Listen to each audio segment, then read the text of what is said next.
kundi sobrang landi. Naglandian sila ba ito? Alam ko yan, nagpunta daw sila sa Amerika kasi naglandi pati sa mga pinatira dyan daw sila.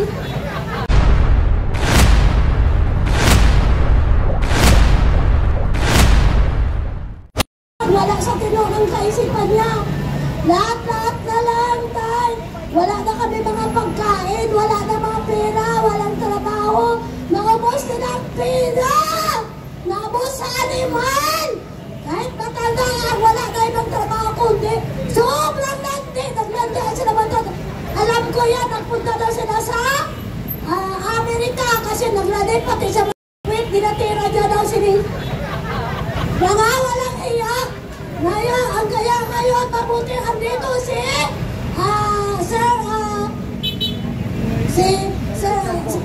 Sir Ka-Eric Calvo.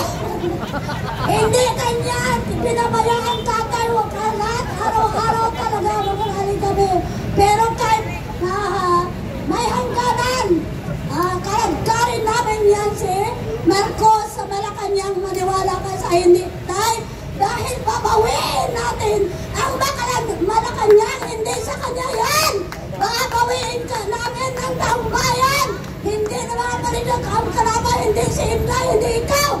Kami na ito, mga taong bayan. Ang kalaban mo, Marcos. Wala na kaming pakialam sa'yo.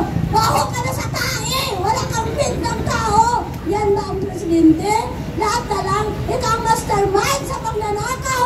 Pati ang pera ng taong bayan na ubos nang dahil kung wala ka, mabuti nga ito.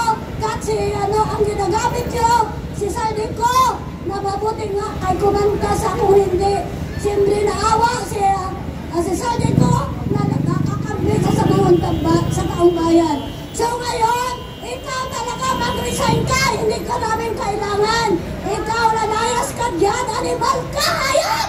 Magkahayop ka na, hayop-hayop! Hayop ka talaga! Ang landi mo, matatanda kayong dalawa ng asawa mo. Wala kayo iba, magpunta, naggasto ninyo ang pera ng bayan para mag-visit kayo sa mga sick, mga matatanda na walang mga hiyak. Pusit! Pusit! Pusit kayong dalawa! Ikaw, ha? Ikaw, Marco, tsaka si Lisa, si Romualdez, ikaw ha, Martin Romualdez, ipakulong ka namin, hindi ka na namin talaga, papalabasin. Bawat isa, bilyon-bilyon ng tao, bawat isa, hampasin ka sa muka. Tatlo kayo yan, si Lisa, si Marcos, pati si Lisa, gusto ko ako makahawak sa kanya, kalagkarin ko talaga yan. Kalagkarin kita, maniwala. May time magkita tayo magkasalubong ang landas natin. Ako ito si Buenas Vlog! Kapakulong ko di ba kaya? Hayop! Walang makita matawin. Kain sila sa aking kaningin. Kain sila sa kaningin ng mga taong bayan. Maraming salamat. Sir Eric!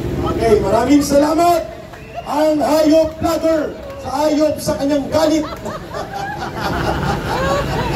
Thank you, nanay. Si Marcos daw, hayop sa kahayop-hayupan.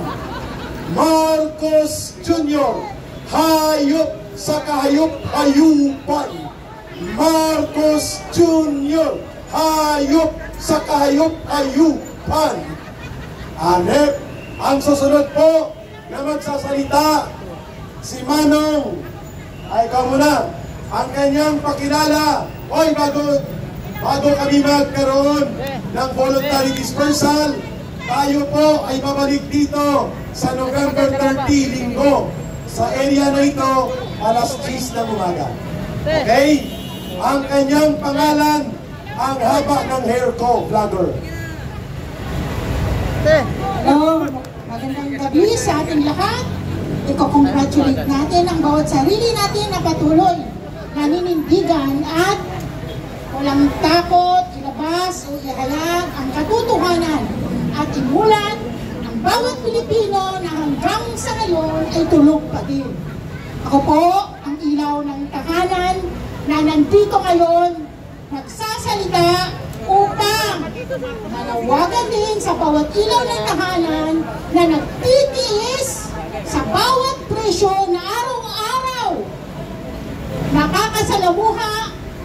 bilihing mahal na hindi na kaya bilhin ng mga ordinaryong Pilipino.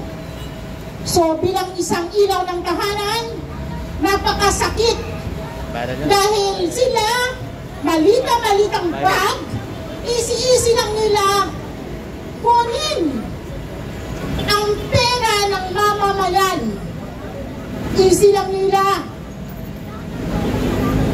pasapasahan o palkasin ang pera ng taong bayan sa kaban ng bayan natin. Samantalang ang ilaw ng tahanan halos hindi na makahinga kung paano budgetin ang minimum na sweldo dito sa NCR. Kayo ba? Nakaka-budget pa ba kung ang iyong asawa ay walang diskarte? Kung nanatili ang haligi ng tahanan ay yun lang inaasahan para pang gastos sa araw-araw? Matanong ko kayo, bilang pamilya ng bansang ito, kaya pa ba natin ang bawat presyo? Walang tumitindig para sa mamamayan, walang nakakaramdam sa bawat tahanan na ang mga bata halos hindi na makakain na masustansyang pagkain dahil sa sobrang mahal na mga bilihin. Imagine, sibuyas, first time in history, sobrang mahal ang 1 kilo sa pamumuno lang ni Marcos Jr. Lahat na bilihin, pinataasan na walang pakundangan, na walang mas nasakit sa mamayan ng bansang ito. Bakit nasa pwesto sila? Nasa pwesto sila dahil nabudol kami. Isa ako sa mga leader na nagsusulong sa unity team dahil ang paniniwala ko bilang ilaw ng tahanan dapat maging united ang Duterte at Marcos. Napakalawak ng aming imahinasyon pag ang dalawa na yan magsama, magtandem at magkaisa, magtrabaho para sa mamamayan ng bansa at iaangat muli tayo dahil sa unity na yan. Pinakata ng mamamayan ng bansang ito ang unity ng bawat taong sumuporta sa kanila. Ako ay isang leader ng unity team. Sobra akong naiyak sa kahinatnan ng maling pagpanig namin sa isang Pangulo na wala palang bayad, walang malasakit, walang konsensya, walang pakialam sa mga nangyayari sa bansa. Kung tunay siyang Pangulo, dapat ramdam na ang bawat hinaing na maliliit na tao ng mga bawat pamilya na hindi nagkalang gustusan ang pagkain ng tahanan dahil sa sobrang mahal ng bilihin. Kung tayo ay tunay na Pilipino, ano ang gagawin natin? Respeto, pagmamahal sa kapwa natin, at magtutulungan, sumpalit sa kanyang liderato na wala ang ganong salita.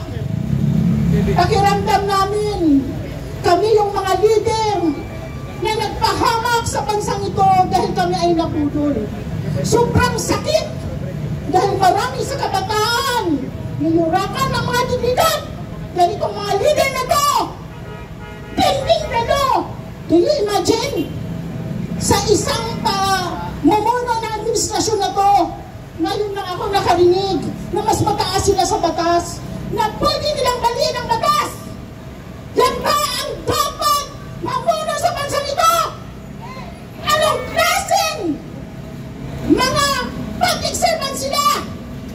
Kung ang kanilang sarili ay abusado, kung ang kanilang sarili lamang ang narinig nila, ipatupad ang mali at ang tama gawing mali. Yan ba ang nararapat sa bansang malaya? Kayo ba nakakaramdam na tayo ay malaya? Anong klaseng gobyerno ito kung magpapatuloy sa paglurak sa bawat dignidad natin? Anong klaseng dignity ang mga kabataan na nag-aaral ngayon na ang ibang bansa pinagtatawanan ang lahi natin?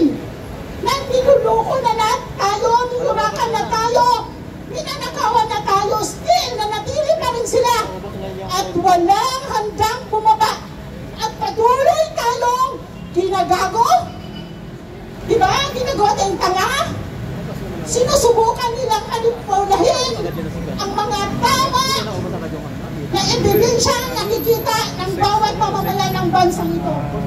Ito bang nararapat sa bawat naka-uniform na pag-asa ng mamamayan ng bansa?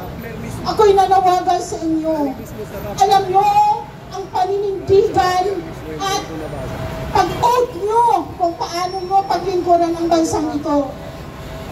Nais namin na irespeto ang aming mga paghahayag at tulungan kami na samahan sa ganitong laban kay Inay Tates at kay Chief PNP Inay Tates at kay Browner. Sir, bago pa kayo umupo sa inyong tungkulin, kayo ba ay nag-oath kung paano maglingkod sa bansang ito? Nakikita niyo na po ang bawat mali. Ano pa po ang inaantay ninyo? Ngayon